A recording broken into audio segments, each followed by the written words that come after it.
within myself that I think we all naturally have. And then when you look at, kind of shamanic tools like ayahuasca, peyote, or what is it, San Pedro cactus. I mean, these things I think bring up that same fire that make us examine, the deepest components of ourselves, mushrooms, things like that. So it's different rivers to all guide you to the same ocean of healing and becoming more whole and becoming more self-examined, only to heal other people. While I agree, it's kind of scary to me in the fact because this story is similar in a way between yourself and myself in that I don't know that I can really identify why I started self healing on my own, as it sounds like listening to your story, why you did. And the scary part that it mentions to me is it a bit of stardust? Is it a bit of this is just internally kind of in you and you were on that path? There wasn't any one person or one experience that directed you to this path. And if that's the case, what does that say about humanity as a whole or our culture as a whole? Do other people have that same ability to self-referentiate and self-guide themselves on their healing path? And if not, what helps them get to that point? So I don't know. On a bigger level, for yourself and myself, I understand that there was something intrinsic in us that kind of already started us on that path. I mean, who's going to teach you at 2 years old to start, to kind of begin this process? And, I asked my mom and I asked questions back when she's like, you were always like that. You were just like that. There was nothing that I did to make you like that. So I'm not sure where the difference is if we're looking at this and audience people are listening of how they can get to that level or that degree of self-examination and self-healing. Perhaps it's a calling, in a lot of ways that, whether it's chance meetings of different people, or just something kind of within our spirit that kind of carries through.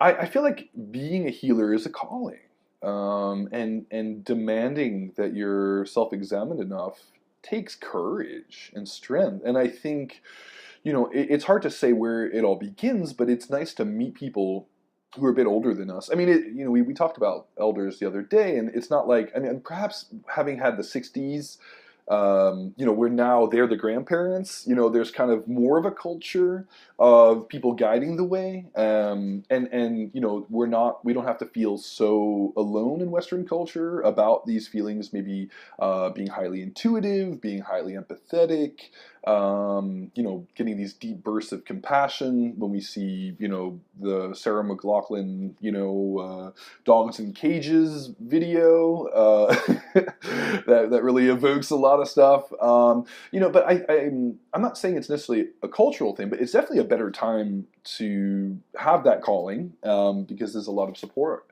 to pursue it. On the other hand, there's a great glorification of wealth, more so now. It's kind of like back in the 90s, Kurt Cobain and Snoop Dogg were kind of wearing the same attire and kind of, speaking from kind of a similar place in a way. And then now rockers and hip hop artists are bigger than life. So I think the ego got bigger. The dragon of the world ego is definitely writhing louder, maybe, than it's ever been in terms of marketing or that sort of stuff. But I think on the other hand, the calling is there, and I think no amount of marketing, no amount of brainwashing can cull that spirit, because people will keep trying to throw themselves into these boxes that are being offered, and it just simply won't fit. And I don't know if 2012,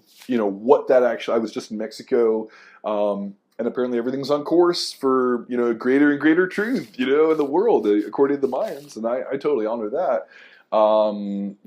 But on the same token, there's a lot of temptations to not examine yourself.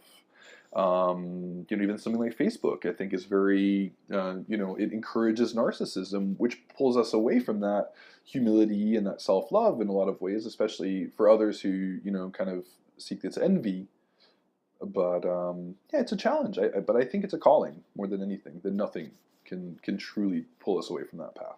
It's interesting that you bring up Facebook and the narcissism and fitting into, something culturally where we might not be whole and we might need some healing, because Facebook definitely brings out that side of people. But I'd like to counter it with the other side of technology. Never more in a time have we been able to expose healing to more people at one time because of technology. And I'm wondering your take on that aspect of technology. Instead of we glorify and we see a lot of the Facebook depression and look what I'm doing in life and you're not getting to do this. Everyone posts their happiest, most rockin' photos. I just, bungee jumped off a bridge today and you just went to work. So you should feel bad. There is that aspect of it. But then there is another aspect, which we're doing right now. We're here on a podcast. We're exposing people potentially to things that they haven't thought about, engaging a greater audience than if we were in our tribal village sitting there and we had access to 15 people max. So your thoughts on technology and healing? Oh, yeah. It is a really, like I said before, the internet. You can Google what you're going through and then find support systems of totally anonymous people to hold your hand and point the direction, or at least be a source of compassion to you, or a YouTube video on like 17 coaches talking about the same issue, so that intellectually even you can wrap your head around it. And I think in the same way that like I say, the ego and the marketing and the ability to find instant gratification has never been stronger. On the other hand, there's so many books and so many venues to continue to find like-minded people that really can not necessarily physically hold your hand, but if you were living in a place that would never offer, a small town in the middle of nowhere, and that's the only place that you've ever been, and then all of a sudden you have these kind of feelings, these thoughts, this calling, and you find all these like-minded people, and then they're making book references or podcast references or whatever. I think that's part of the healing process, and it's just about saying, okay, I'm not crazy. I'm just, I'm feeling called, and follow it, whether through travel or sometimes just doing the research and doing the inner work.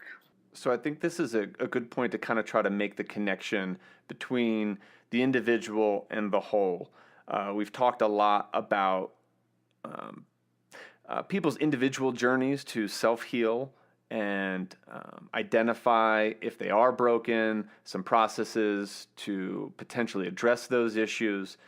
But if we expand this to a cultural sense or a global sense, how do you feel the individual healing of someone plays a part in the greater picture of where we may culturally or globally be broken? Often it seems that we don't know how we affect other people. I can't tell you how many times, had a conversation with someone, and years later, they're like, when you told me X, Y, and Z, I went out there, I bought the ticket, or I started the business, or just that level of empowerment in a really brief conversation shifted someone's journey. And to me, that's available to us all the time. And it's not unique to me. And I'm, man, my journey was shifted by meeting you, and here we are today.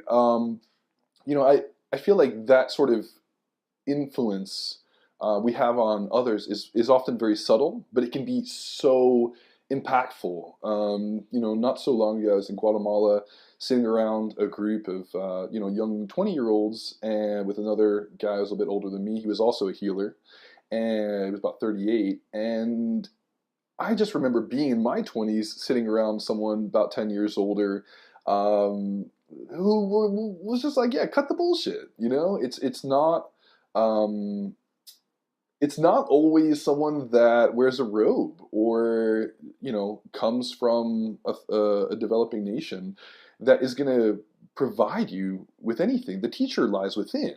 Um, and all we need to do is just keep reflecting that to one another every day, in any way and in any opportunity we have. And listen, some days are better than others, we can only bring as much love to the table as we can muster on that particular day. So we do need to have compassion for having a shitty day. But on the same token, I think it's committing ourselves to these interpersonal connections with other people that we don't know how it feeds into the web of humanity. And I think that's our contribution as healers, is to be self-examined enough, to love ourselves enough, to want to hand it down in the same ways that maybe it was handed to us. And sometimes we've met people that we don't even know how they've affected us in ways that linger with us for decades, where we forget about it, and then all of a sudden someone says something, and it just creates this upsurgence of this memory where you were sitting by a river's edge or an ocean or somewhere where this memory floods you that was indeed cathartic. There was no hands being laid on, and it wasn't a session of any variety. It was just two people being open to share their truths, and that's the fundamental way we heal, is being open, remaining open, and not letting our wounds distract us from this opportunity to be open to the truth, to be open to catharsis, to be open and ultimately accept and surrender to how beautiful and how miraculous this journey that life is. A wonderful sentiment to end on, and ask ourselves the greater question of what did I learn? And as we ask this question, it follows Brett's sentiments that we be open and not let our wounds distract us from our healing. The largest hurdle in our journey of healing is being able to surrender to the process of it all. Once we stop fighting against a defined version of ourselves, we begin to peel back the layers and allow for self-observation. It is through this observation that shines a light on the areas of our life that need addressing. This process, as we learned, begins with surrender, but it can manifest itself through travel, massage, hypnosis, or even technology to a degree. Regardless of the river that leads us to the ocean of wholeness, it is not the end result that we're after, but the embarking of the journey that matters. But as our journey inevitably leads us to a place of greater self-love and self-worth, something even more magical begins to happen. We stop asking the questions of what we need to heal within our own lives, but instead ask the question of how we now can begin to heal the world. Thanks for listening, and let your voice be heard by following the discussion on Twitter @TheDailyU, liking us on Facebook, or getting into the heart of the matter by sharing your story on thedailyU.org. As always, join us here every Monday where we challenge the status quo and engage our brains for something beyond the screen. This is The Spoken You with Jeff and Brett, signing off.